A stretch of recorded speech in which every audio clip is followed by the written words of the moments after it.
The world watched in disbelief as one of the most powerful tech billionaires on the planet just declared war on a sitting prime minister.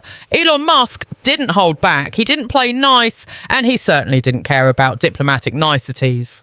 What started as political disagreement has now exploded into something far more dangerous. Musk is calling out Keir Starmer by name, accusing him of covering up one of the most horrific scandals in British history, and the accusations are so severe that they're sending shockwaves through every level of government. But here's where it gets absolutely terrifying. Musk isn't just tweeting from the sidelines anymore. He's actively funding opposition movements. He's weaponizing his massive social media platform, and he's rallying millions of people who are ready to take action. Starmer's government is scrambling to respond, but every move they make only seems to make things worse. The tension is building, the anger is rising, and some experts are now warning that we might be heading towards something that nobody wants to say out loud. Civil unrest on a scale Britain hasn't seen in generations. The question isn't whether this conflict will escalate anymore. The question is how bad it's going to get before someone backs down. And right now, neither side is blinking. Elon Musk has never been someone who plays by the rules. He's built his entire empire on disruption, on challenging the status quo, on saying what others won't dare to say. But what's happening right now goes beyond anything we've seen before. This isn't about Tesla stock prices or SpaceX launches or even his controversial takeover of Twitter. This is about Musk using every ounce of his influence, every tool at his disposal to bring down a government he believes is fundamentally corrupt. And his target is laser focused on one man, UK Prime Minister Keir Starmer. The accusations Musk is throwing at Starmer aren't minor political disagreements. He's accusing him of being complicit in covering up the grooming gang scandals that have devastated communities across Britain for decades. These aren't new scandals, but what is new is someone with Musk's level of power and reach refusing to let them be buried anymore. For years, these grooming gangs operated with shocking impunity. Thousands of young girls, many of them vulnerable and from broken homes, were systematically abused, trafficked, and exploited.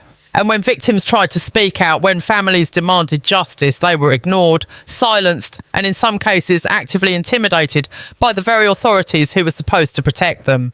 Multiple investigations and reports have documented how police forces, social services, and local councils failed these victims repeatedly. Some officials were afraid of being called racist because many of the perpetrators came from specific ethnic communities. Others were simply negligent, overwhelmed, or complicit through their inaction. The result was a systemic failure that allowed horrific abuse to continue for years. And Keir Starmer, during his time as Director of Public Prosecutions from 2008 to 2013, was in charge of overseeing prosecutions in England and Wales during a critical period when many of these cases could have been pursued more aggressively. Musk is now directly questioning what Starmer knew, what he did, and more importantly, what he didn't do during those years. Now, to be clear, there's no evidence that Starmer personally blocked prosecutions or engaged in a deliberate cover-up. His defenders point out that he actually reformed prosecution guidelines and made it easier for victims of sexual abuse to come forward. But Musk isn't interested in nuance. He sees a pattern of failure, and he's holding the man who is in charge accountable, and he's doing it in the most public, most aggressive way possible. Musk has been using X, the platform he owns, to amplify every critical voice, every damning piece of evidence, every uncomfortable question about Starmer's record. He's retweeting activists, sharing victim testimonies, and signal boosting journalists who are digging into the details of these cases. His posts reach hundreds of millions of people instantly. Traditional media outlets are scrambling to keep up, but Musk controls the narrative in real time. He can bypass every editorial filter, every fact checker, every attempt at damage control, and he's using that power ruthlessly. The impact has been immediate and devastating for Starmer's government. Public trust, which was already fragile, is cratering. Polls show a dramatic spike in people questioning Starmer's integrity and competence. Opposition parties are seizing on the momentum, demanding inquiries, resignations and accountability. And perhaps most dangerously, grassroots movements are forming, organising protests and calling for direct action. What started as online outrage is spilling into the streets. But Musk isn't stopping at social media attacks. Reports have emerged that he's financially supporting political groups and campaigns that are actively working to undermine Starmer's government. While the exact amounts and recipients remain murky, the pattern is clear. Musk is putting his money where his mouth is. He's funding opposition research, backing alternative media outlets that are critical of the government, and supporting candidates who align with his worldview. This is unprecedented. We've seen wealthy individuals influence politics before, but rarely with this level of directness and aggression. Musk isn't hiding behind dark money groups or anonymous PACs. He's doing this openly, almost daring anyone to challenge him. And legally, there's very little that can be done to stop him. Britain's campaign finance laws weren't designed for someone like Musk, someone who operates globally, who controls major communication platforms, and who has essentially unlimited resources. Starmer's government is trying to fight back, but they're outgunned and outmaneuvered at every turn. Government ministers have gone on television to defend Starmer's record, to point out the reforms he implemented, to argue that he was a champion for abuse victims. But their carefully crafted statements get drowned out by the tsunami of content Musk is generating. For every defence the government offers, Musk amplifies 10 more accusations. For every fact check that tries to add context, there are 100 viral posts that ignore the nuance and focus on the outrage. The truth is getting lost in the noise, and in this environment, perception is reality. And here's where things get truly dangerous. This isn't just about two powerful men having a public feud. This is about millions of ordinary people who are watching this unfold and choosing sides. Musk has tapped into something real and raw. A deep frustration with political elites who seem unaccountable, a rage at systems that failed the most vulnerable, and a hunger for someone, anyone, who will stand up and fight back. Musk, for all his flaws, is seen by many as that fighter. He's wealthy beyond measure, but he's also willing to burn bridges, risk backlash, and take on the establishment. That makes him dangerous, but it also makes him incredibly appealing to people who feel powerless. On the other side, Starmer represents the very establishment that many people have lost faith in. He's a career lawyer, a political insider, someone who navigated the system to reach the top. And now he's being forced to defend decisions made years ago in a role that most people didn't even know he held. His explanations, no matter how reasonable, sound like excuses to those who have already decided he's guilty. The battle lines are drawn. Musk supporters see him as a truth teller, exposing corruption. Starmer's defenders see Musk as a reckless billionaire playing with fire for his own ego and political agenda. And in the middle are millions of people who don't know what to believe, but can feel that something fundamental is breaking. The old rules of political engagement don't apply anymore. The old gatekeepers of information have lost control. And the consequences of that are about to become terrifyingly real. The situation is escalating faster than anyone predicted. And what makes it even more volatile is that Elon Musk shows absolutely no signs of backing down. In fact, he's doubling down with every passing day. His posts on X have become more aggressive, more specific and more inflammatory. He's not just questioning Starmer's record anymore. He's openly calling him unfit for office, demanding his resignation and suggesting that the entire Labour government is complicit in protecting a corrupt system. And his followers are listening. Every post Musk makes gets shared millions of times within hours. Hashtags calling for Starmer's resignation trend relentlessly. Memes, videos and infographics breaking down the grooming gang scandals flood every corner of social media. Traditional news outlets are forced to cover the story because it's dominating the public conversation, but their coverage only adds fuel to the fire. Critics accuse them of either defending Starmer too aggressively or not pushing back hard enough on Musk's claims. There's no middle ground anymore, no space for measured analysis. You're either with Musk or against him, and that binary is tearing British society apart at the seams. What's particularly alarming is how this conflict is beginning to fracture along existing social and political divides.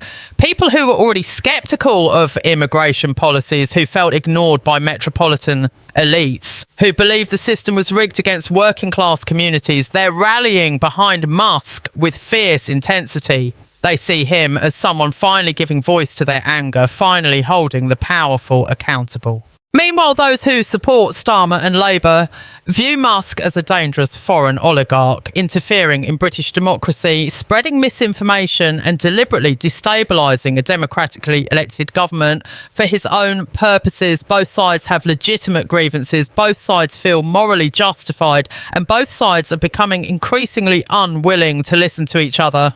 The protests have begun and they're growing larger and more confrontational with each passing week. In cities across Britain, thousands of people are taking to the streets demanding justice for grooming gang victims and calling for Starmer's resignation. These aren't organised by any single political party or traditional activist group. They're grassroots movements coordinated largely through social media, particularly on X, where Musk's influence is strongest. The protesters are diverse, ranging from concerned parents and abuse survivors to political activists and people who simply feel the system has failed them. But there's also a darker element emerging. Far-right groups are attempting to infiltrate and co-opt these protests, using the legitimate anger over grooming gangs to push their own xenophobic and extremist agendas. This is creating a powder keg situation where peaceful demonstrations can quickly turn violent, where genuine concerns get mixed with hateful rhetoric, and where the government faces an impossible choice: crack down hard and risk martyring the movement, or allow the protests to continue and risk losing control of public order. Starmer's government has tried both strategies and neither is working. When police have moved aggressively to disperse protests, videos of heavy-handed tactics get amplified by Musk and his allies as proof of authoritarian overreach. When police take a lighter touch, critics accuse the government of weakness and allowing chaos to spread.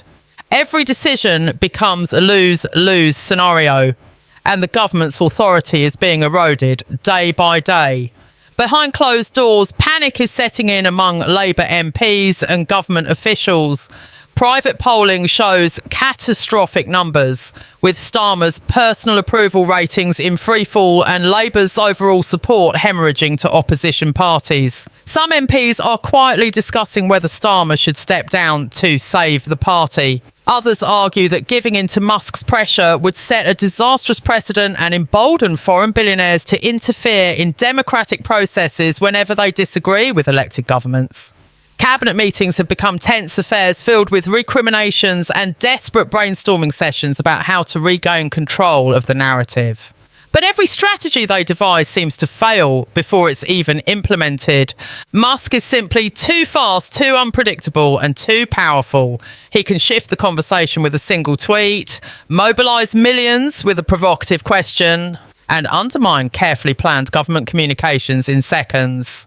The traditional tools of political management, press conferences, official statements, coordinated media appearances all feel hopelessly outdated and ineffective against an opponent who operates at internet speed with no institutional constraints. Meanwhile, the opposition is circling like sharks, sensing blood in the water. Conservative Party leaders are demanding emergency debates in Parliament, calling for independent inquiries into Starmer's time as Director of Public Prosecutions and positioning themselves as the alternative government that will finally deliver justice. Smaller parties are also capitalising on the chaos, with some embracing Musk's criticisms while others condemning his interference, but still benefiting from Labour's collapse in support. What makes this crisis unprecedented is the international dimension. This isn't just a domestic political scandal playing out within normal democratic channels. This is a foreign billionaire, albeit one with massive global influence and business interests in Britain, actively working to destabilise a sovereign government. Diplomats and legal experts are scrambling to figure out if what Musk is doing is even legal, and if it is legal, whether it should be. Some are calling for new regulations on foreign interference in domestic politics. Others warn that any attempt to restrict Musk's activities could be seen as attacking free speech and would likely backfire spectacularly. The United States government is being pressed to comment on whether one of its most prominent citizens should be interfering so aggressively in British politics. But American officials are studiously avoiding the question, knowing that Musk has cultivated relationships across the political spectrum and that any statement could create its own political firestorm. European Union leaders are watching nervously, worried that their own countries could be next if Musk decides to turn his attention to governments he disagrees with on the continent. This isn't just about Britain anymore. It's becoming a test case for how democracies handle the challenge of ultra-wealthy individuals who command vast communication networks and can mobilise public opinion across borders. The old rules and norms that govern political conflict are being shattered in real time, and nobody has figured out what the new rules should be or how to enforce them. And throughout all of this, the actual victims of the grooming gang scandals, the people whose suffering sparked this entire crisis, are getting lost in the political warfare. Their stories are being used as ammunition by both sides, but their needs for justice, healing and systemic reform are being overshadowed by the power struggle between Musk and Starmer. The most chilling aspect of this entire crisis is where experts believe it's heading. And the word that keeps appearing in private government assessments and security briefings is one that nobody wants to say publicly: civil war. Now, we're not talking about armies forming and traditional military conflict breaking out across Britain. That's not how modern civil conflicts begin or to begin in developed Western democracies. What we're seeing is the potential for widespread civil unrest, breakdown of social cohesion, violent clashes between opposing groups, and the fracturing of society along ideological lines so severe that normal democratic processes become impossible to maintain. Security services are warning that the conditions are aligning in deeply troubling ways. You have massive public anger directed at government institutions. You have charismatic figures with enormous platforms mobilising that anger. You have existing social divisions being weaponized and widened. And you have increasingly confrontational street movements that are attracting extremist elements. History shows that when these ingredients combine, especially during economic uncertainty and after periods of social stress like the pandemic, the results can be catastrophic. Intelligence agencies are monitoring communications among various protest groups and have detected alarming rhetoric about the need for direct action, about the government being illegitimate, about democracy having failed and requiring alternative methods to achieve justice. Some of the more extreme voices are explicitly calling for violence, for targeting politicians and officials they view as complicit, for treating this as a war that requires wartime tactics. Most protesters reject this extremism, but it only takes a small minority willing to use violence to spark a cycle of escalation that becomes impossible to control. Musk's role in all of this is particularly dangerous because he's providing a veneer of legitimacy and mainstream acceptability to ideas and movements that would normally be dismissed as fringe. When a random activist calls for Starmer's removal, it gets limited attention. When Elon Musk, one of the world's wealthiest and most influential people, makes the same demand to his hundreds of millions of followers, it becomes a major political crisis. He's essentially acting as a force multiplier for anti-government sentiment, and whether he intends it or not, he's creating conditions where violence becomes more likely. Some of his supporters argue that he's simply exercising free speech and holding power accountable, which are foundational democratic principles. But critics counter that someone with his level of power and reach has responsibilities that go beyond normal free speech protections. When your words can mobilise millions, when you control a major communication platform, when you have the resources to fund movements and amplify messages, you're not just a private citizen expressing opinions anymore. You're wielding power that rivals or exceeds that of elected governments, but without any of the accountability, constraints or democratic legitimacy that comes with holding office. This raises profound questions about the nature of power in the 21st century and whether our political systems are equipped to handle individuals who command resources and influence that were previously only available to nation states. Musk's defenders say he's simply levelling the playing field, using his resources to challenge entrenched political elites who have their own massive advantages in terms of institutional power, media relationships and bureaucratic control. But opponents see something far more sinister: the emergence of a new form of oligarchy where the ultra-wealthy can destabilise democracies whenever electoral outcomes don't align with their preferences. The British government is now facing scenarios that seemed unthinkable just months ago. Security planners are developing contingency plans for mass civil disorder, for situations where police forces become overwhelmed, for potential deployment of military assets to maintain order in major cities. These plans are being prepared quietly, kept away from public view to avoid creating additional panic. But their very existence reveals how seriously officials are taking the threat. There are also discussions about emergency powers, about potential restrictions on protests and social media, about measures that in normal times would be considered authoritarian overreach, but which some officials now view as necessary to prevent complete breakdown of public order. The problem is that any such measures would almost certainly make the situation worse. Musk would immediately frame them as proof of tyranny, as a desperate government trying to silence legitimate criticism and crush dissent. His narrative would gain credibility, more people would join the protests, and the cycle of escalation would accelerate. The government is trapped in a situation where every option available to them carries enormous risks and potential for catastrophic backfire.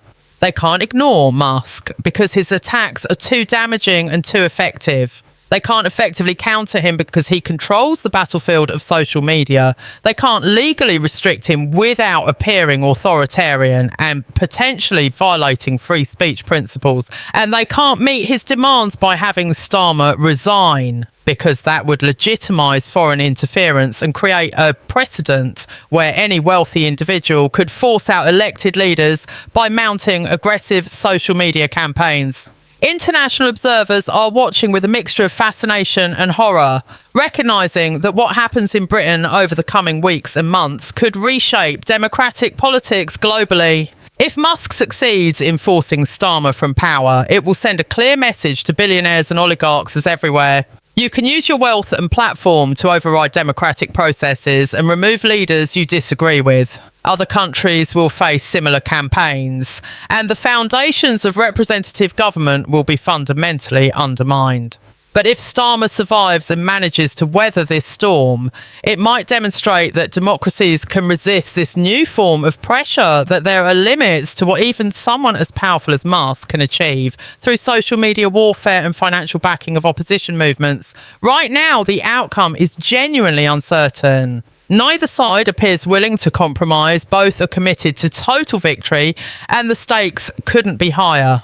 The British public is increasingly divided, anxious, and in many cases frightened about what comes next. Trust in institutions is collapsing, social cohesion is fragmenting, and the sense that society is coming apart at the seams is palpable in communities across the country. People are stockpiling supplies, avoiding certain areas of cities, choosing sides in ways that are dividing families and friendships. The psychological impact of feeling that your country is on the brink of something terrible cannot be overstated. This is creating trauma and anxiety that will have lasting effects regardless of how the immediate crisis resolves. And perhaps most tragically, the actual policy questions about how to prevent future abuse, how to reform child protection systems, how to deliver justice for past victims, these crucial issues are being completely overshadowed by the political warfare. Claude is AI and can make mistakes. Please double check responses.